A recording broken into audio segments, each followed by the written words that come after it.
जय किसान साथियों, सुबह सुबह उठते ही यूपी वाला वीडियो देखा। अतीक अहमद और अशरफ का इनकाउंटर मान लो, मर्डर मान लो। पुलिस के सामने कुछ लोग आते हैं, मीडिया वाले बन के सवाल पूछते हैं और गोली दाग देते हैं। अगर आप कानून व्यवस्था की बात करोगे, ये बात करोगे भी यूपी के अंदर कानून व्यवस्था चुस्त दुरुस्त है, वहां पर अब कोई अपराध नहीं होता है, तो मैं मानता हूं कि आप बहुत अंधेरे के अंदर है। आप बहुत बहुत ही ज्यादा अंधेरे के अंदर है। अगर यूपी में कानून व्यवस्था चुस्त दुरुस्त होती तो इस प्रकार पुलिस की मौजूदगी के अंदर अतीक अहमद और अशरफ का मर्डर नहीं होता। अभी उसके बेटे का अशद का मिट्टी वाला प्रक्रिया है, वो भी नहीं हुई थी, शायद हो गया होगा, कल शाम को हो गई होगी। वहां पर मुस्लिम समुदाय के लोगों में विशेष नाराजगी है और ये हिंदुस्तान की गंगा जमुनी तहजीब के लिए बहुत बड़ा खतरा है।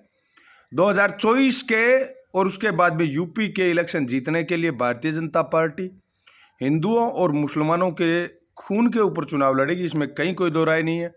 अब हिंदुस्तान के लोगों को इस गंगा जमुनी तहजीब को बचाने के लिए इन बातों को ध्यान में रखना पड़ेगा कि धर्म से ज़्यादा इंसानियत होती है। अपराधी कोई है तो कानून व्यवस्था किस लिए है, हमारे कोर्ट कचहरी किस लिए है, उनको बंद कर दीजिए या तो, और उनको मिलने वाले पैसे गरीबों को बांट दीजिए, और उसके बाद में पुलिस वालों को या फिर आपके गुंडों को, पार्टी के कार्यकर्ताओं को पिस्तौल बांट दीजिए और कहिए कि चुन चुन कर मार दे एक समुदाय विशेष के लोगों को। बाद में शांति आ जाएगी पूरे हिंदुस्तान में। हिंदुस्तान का 10 साल बाद में वही हाल होगा जो आज पाकिस्तान का है, अगर इसी प्रकार के लोगों के पास सत्ता रही तो। और डॉक्टर भीमराव अंबेडकर का जो संविधान है, उस संविधान का अब कोई मतलब वाली बात रही नहीं है। वो संविधान आप तक सीमित है कि आप चालान जो आपका कटा रहे हो वो टाइम पर कटा दो, हेलमेट पहन के निकलो, चोरी मत करो। ये कानून व्यवस्था छोटी मोटी बची है ना, वो आम आदमी के लिए बची है। वहाँ पर कोई कानून व्यवस्था नहीं है, सरेआम इस प्रकार की घटनाएं हो जाती है। मैं ये कहता हूँ कि मुख्यमंत्री योगी आदित्यनाथ को इस्तीफा देना चाहिए। इतना बड़ा जो है वो हत्याकांड हो जाता है, और वो भी तब जब मुख्यमंत्री खुद ये कहते हैं कि मैं मिट्टी में मिला दूंगा। तो जहां पर कानून व्यवस्था को मिट्टी में मिलाने की सरेआम बात संसद या विधानसभा में होती है, वहां पर कानून व्यवस्था को कौन बचाएगा? है जनता बचाएगी, क्योंकि जनता ही इन्हें चुनती है, जनता ही इन्हें उस ओहदे तक ले जाती है। अब जनता को बरगलाने के लिए एक समुदाय विशेष के ऊपर टारगेट किया जा रहा है। अपराधी चाहे हिंदू है चाहे मुसलमान है, उसको सजा मिलनी चाहिए, हमारी कानून व्यवस्था के अनुसार मिलनी चाहिए, जल्दी से जल्दी मिलनी चाहिए। जितना बड़ा अपराध हमारे संविधान में, उस अपराध के लिए उतनी बड़ी सजा का प्रावधान है, वो उस प्रकार से मिलनी चाहिए। इस प्रकार से अगर आप इनकाउंटर करने लग गए, सरेआम मर्डर करने लग गए। अब ये मर्डर जो है, देखो मजे की बात ये मर्डर हुआ है, यहाँ पर मीडिया बनकर आए हैं कुछ लोग और वो मर्डर कर गए, और सरकार ये कह रही है इनका तो यही हाल होना था। सरकार के मंत्री ये कह रहे हैं कि नहीं नहीं ये तो ठीक हुआ। अरे वाह, मर्डर कहाँ से ठीक होने लग गए हैं? माना वो अपराधी है, अपराधी तो मैं ये कहता हूँ तिहाड़ जेल भरा पड़ा है। ये जेल के ऊपर पता है आपको, भारत के अंदर जितनी जेलें हैं उन पर जितना खर्चा होता है, अगर जेलें बंद हो जाए तो आज आपके प्रत्येक गरीब को 1.5 से 2 लाख रुपए दिए जा सकते हैं, मंथली दिए जा सकते हैं, क्योंकि वो मंथली खर्चा होता है वहां पर। तो इन जेलों को बंद कर दो, अंदर जो है उनको सबको गोलियां मार दो, अपराधी तो हैं तो गोलियां मार दो, उन सबको खाली कर दो इन जेलों को। ये हकीकत है, और इस हकीकत के खिलाफ जनता को, आम आदमी को खड़ा रहना पड़ेगा भाई। जब आप ये कहते हो अतीक अहमद के बेटे असद का वीडियो था जहां पर वो बम फेंक रहा था, उमेश पाल हत्याकांड के अंदर उसका नाम था, तो वहां का जब वीडियो आ सकता है तो पुलिस को वीडियोग्राफी नहीं बनानी चाहिए, पुलिस को भी तो वीडियो बनाना चाहिए कि ये देखो हम इनकाउंटर कर रहे हैं, ये सामने से फायरिंग कर रहा है। वो सबूत कहां से मांगे गए ये बताओ?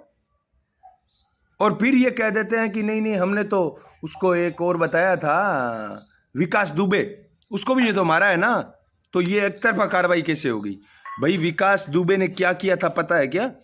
कितने पुलिस वालों को मारा था पता है क्या? और उससे पहले कितनी हत्याएं की थी? ये असद की तो उतनी उम्र नहीं है जितनी हत्याएं कर चुका था वो। तो इसके अपराध का आप उसके अपराध से अगर करोगे ना तो वो वैसा नहीं है। और वैसे वो बताऊं मैं, विकास दुबे का मर्डर, वो भी तो गलत था ना, वो कोई अच्छा थोड़ी ना। मर्डर और एनकाउंटर मैं ये मानता हूं कि हाँ कोई आतंकवादी है, वो आपकी पकड़ में नहीं आ रहा है और आपको मर्डर करना पड़ रहा है, उसका सॉरी एनकाउंटर करना पड़ रहा है, तो एक अच्छी बात है। अगर पुलिस की नजरों में एक आम अपराधी को एनकाउंटर करना पड़ रहा है, पकड़ नहीं पाती है, तो यह पुलिस की कानून व्यवस्था की सबसे बड़ी किरकिरी है। एक आदमी को आप पकड़ नहीं पाते हो, उसका एनकाउंटर करना पड़ता है, तो फिर पुलिस खाकी वर्दी किस लिए भैया आपके पास? क्यूआरटी टीमें किस लिए होती है? आपको सैलरी किस लिए दी जाती है? इसीलिए दी जाती है कि उन लोगों को जिंदा पकड़ो, आप कोर्ट के अंदर पेश करो आप। तो ये सारी चीजें मेरे भाइयों जहां पर हमें ध्यान देना पड़ेगा। ये सुबह सुबह वीडियो जब मैंने देखा इस प्रकार से कि तो संदेह, डर लगता है। डर इसलिए लगता है कि आगे आने वाले 2023-24 के ये जो चुनाव है देश के, यूपी के, इन चुनावों के अंदर बीजेपी जीतने के लिए पूरे देश के अंदर ये दंगे करवाएगी और उसकी पृष्ठभूमि है ये तो सिर्फ, अभी देखो आजम खान की बारी है। जितने जितने अपराधी मुस्लिम समुदाय के हैं, ये नहीं कह रहा वो अपराधी नहीं है, वो अपराधी है, उनकी आड़ के अंदर इस वर्ग के अंदर मुस्लिम भाइयों के अंदर इतना गुस्सा भर दिया जाएगा, इतना गुस्सा भर दिया जाएगा कि एक दिन वो विस्फोट फूटेगा। मैं ये चाहता हूं आपके बीजेपी के ही किसानों को मारने वाले उस सांसद और उस सांसद के बेटे पर यूपी सरकार कब कार्रवाई करेगी ये बताओ। यूपी के अंदर सरेआम किसानों को रौंद दिया था, और कितने और आपके बीजेपी के, ऐसे बता दूं, वो नंदी, मैं कह रहा हूं करोड़ों अरबों रुपए लेके भाग गया जनता के, इनका मंत्री है, उस पर कोई कार्रवाई नहीं होती है। आप अगर बीजेपी में हो और कोई भी अपराध करते हो तो उसका आपको इनाम मिलेगा, लेकिन अगर आप गलती से बीजेपी में नहीं हो और अगर छोटी सी भी गलती कर देते हो, तब आपके सामने दो विकल्प होते हैं। आप या तो बीजेपी में आकर अपना शुद्धिकरण कर लो, उसके बाद में जितने चाहे उतने पाप करो, और या फिर तैयार रहो एनकाउंटर के लिए। क्या है, कानून व्यवस्था नाम की चीज नहीं है, ये सीधा सीधा तानाशाही रवैया है। देश को दूसरी इमरजेंसी की तरफ झोंकना है। ये हिंदुस्तान के लिए काले दिनों की शुरुआत होने वाली है कि हिंदुस्तान जो एक लोकतांत्रिक देश हुआ करता था, जिसमें संविधान का राज हुआ करता था, वो सब कुछ खत्म होने वाला है। और अगर जनता नहीं जागी, तो अगर जनता जागती है तो बिल्कुल हम कंट्रोल कर सकते हैं इन लोगों पर। हमारे ही द्वारा चुने गए लोग हैं, इनको गद्दी से बेदखल करो। बेशक आप एक भ्रष्टाचारी को चुन लो, लेकिन एक मर्डरर को कभी मत चुनो, हमेशा याद रखना। भ्रष्टाचारी पर अंकुश लगाना आसान है, लेकिन तानाशाही आ गया तो वो तोप खड़ी कर देगा आपके सामने, बोले मेरे को हटाओगे, मेरे को हराओगे, मत दो वोट। फिर क्या करोगे ये बताओ? वोट का क्या करेंगे? अचार डालेंगे? जब ये वोट को ही खत्म कर देंगे तब। ध्यान रखना इस बात का। ये मेरे विचार थे, आपके क्या विचार है? मुझे पता है बहुत सारे लोगों के विचार मुझसे असहमत भी होंगे, मुझसे इतर भी होंगे, उनका भी स्वागत है। धन्यवाद। जय किसान।